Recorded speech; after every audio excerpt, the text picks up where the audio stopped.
And this is another sonnet that I just finished this week, so I'm really proud of my new sonnet and I want to read it. And it's for two friends of mine that are tying the knot on Friday. It's a civil partnership. And so I kind of wanted to write a poem for them. And on the invitation to the civil partnership, there's a butterfly called the monarch butterfly. Now, we don't get the monarch here, but they get it in the States. So, well, I kind of describe it anyway. So it's, I was following the theme that they set in the invitation. And epithalamium, I'm sure you all know, is a kind of posh word for wedding poem. It was kind of new to me as well. I thought I'd throw it in, you know. Well, it's actually from the Greek. I mean, like a lot of kind of so-called posh poems, its origins are very simple, you know.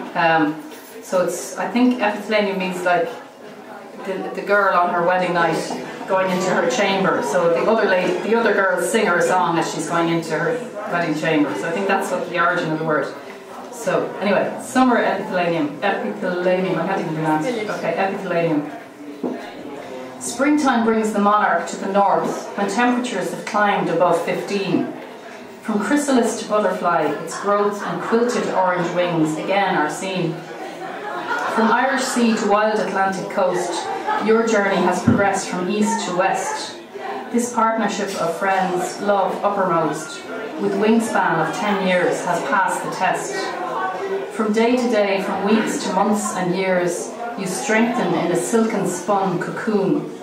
My wish is that you cast off all your fears and pledge a lasting happiness in June, exchanging vows in front of one and all on this your joyful day in City Hall. So hopefully we'll have a joyful day.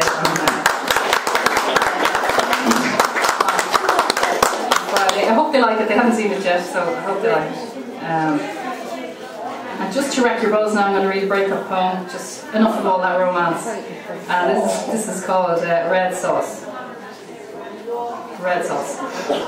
He's thinking she'll come down. Oh, sorry, start again. He's thinking she'll come around, cool down, see reason. All she sees is red. Thinking what he wants is a woman to roll out the carpet, to tease in the bedroom, to please in the kitchen, and put some sauce on the table, quietly overseeing the spills. Affection mutable as lines chalked on a board or traced in a sheet on a loft bed by the river where north finds south. So, thank you. That's one for the ladies, I think.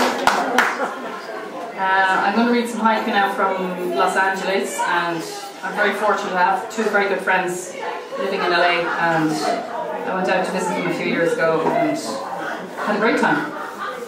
But you know, when you visit people who are living, like people who are the natives, if you like, rather than being a tourist. I like being a tourist as well. When you know people and they show you around and you're on a fast track. So these are, I call these postcards from Hollywood. Photograph. How did you meet your friend? Fingerprints. Wafting through the kitchen screen door, smell of a skunk. Drying the pink, a small fan at my feet, nail station. Japanese garden, a strong sweet scent, we search for the flower.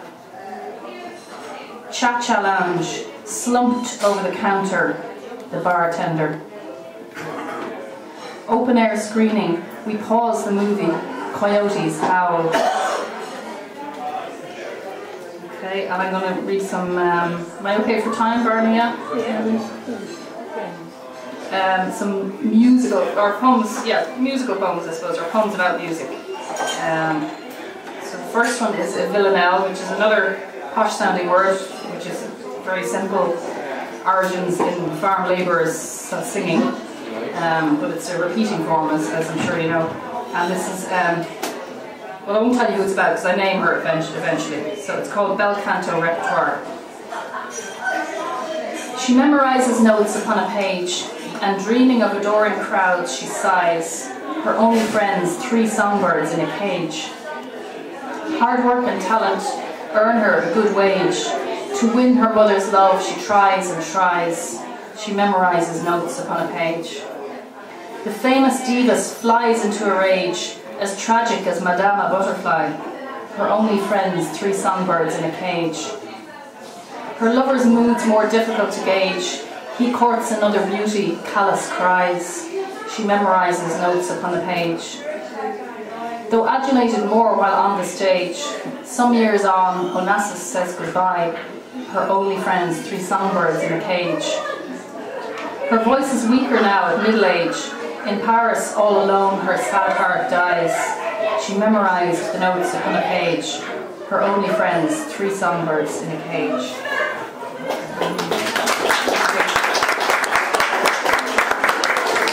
Very sad life story, isn't she? But I had been at a documentary about her life, and they mentioned that she actually did have songbirds in a cage as a young girl, and I was kind of struck by that image, you know. And the next one is set in Leitrim now, which is a good bit away from here.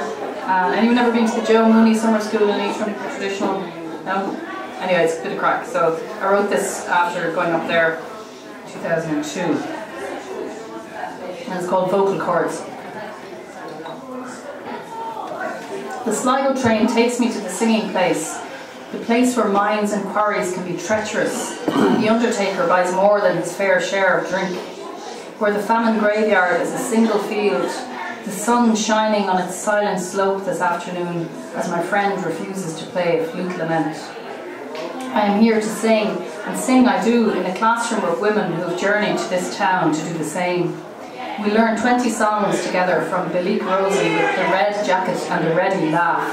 We sing about the good ship Kangaroo, the bonny bunch of roses and the verdant braes of Screen. We sing next door to the harpers and fiddlers. We drink tea with the box players and the set dancers. We nod to the baron and the whistle players. We sing. Our instruments are invisible.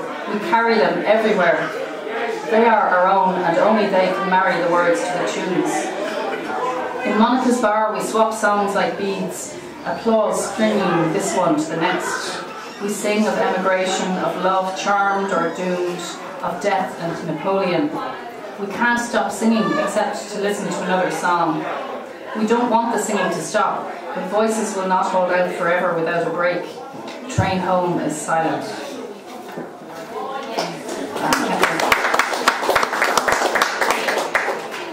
And the next one is set in a pub in Listowel, which I'm sure many of you are familiar, a town many of you are familiar with, no doubt. And it's called, well, I mentioned it anyway, so it's just about, I'll just read it. It's fairly self-explanatory. It's called Ear to the Sound. The regulars are in, the instruments unpacked, the TV's turned off, and the first tune is struck. It's Saturday night in Tanker's Bar. The old man we call the Kiggera begins his rounds, hovering over us, an angel in corduroy. Sometimes he takes a break and dances solo, his hands reaching out for his phantom partner's waist. It's Saturday night in Tanker's Bar. Polkas and waltzes are the most popular, but jigs and reels get toes tapping. A key change will always get a whoop, and singers are welcome here. It's Saturday night in Tanker's Bar. The percussion department is present and correct, 2 barons and curly on the wooden spoons. But the Kiggera prefers to float over the real musicians, savouring each breath and bow, each button and strum. Just continuing the music theme, I'm going to read some music haiku under M for music, strangely enough. So yeah, there's just sort of 6 in each section, so I'll just read these 6. Solo banjo, silencing the session with a new tune. Midway through the lament, opening my eyes to see hers closed. Temporarily off duty, the conductor swaying to a jig. Youth orchestra, ringless fingers rendering Rossini. Around the corner from the Dvorak Museum, a drummer practicing. Flute notes evoking, I am sleeping, do not wake me. Okay. And I'll just finish up. Am I okay, Barney? Still okay for time? I'm just going to finish up with a few more poems and a few more haiku, and that's it. So, this poem mentions a cousin who is a sculptor, and we were hoping she'd be here tonight, but she unfortunately had to go to a funeral in Cork, so she's not here. So I mention her in the poem, and it's called Objet d'art. It's about ornaments, so you know that kind of thing with ornaments, what do you do with them? And I live in an apartment and I don't have a fireplace, so I don't have a mantelpiece, so there's not very many places to put ornaments. So this is about, Behind the curtain. Behind the curtain. So it's about an ornament that I acquired, and I wasn't really quite sure what to do with it. And it's called Objet d'art. And I just have a quote before the poem from a guy called William Morris, who is a British socialist designer and writer from the 19th century.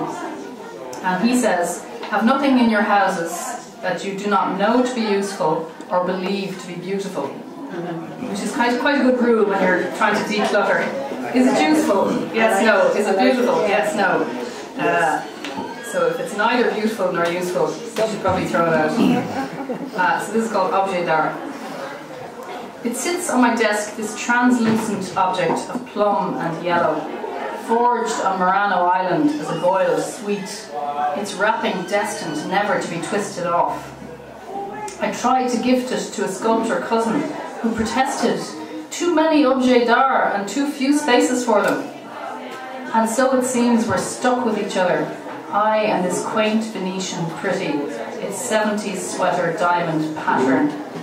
It catches spring light as only glass can, stretching the length of my hand, just one swift move away from this sweet tooth.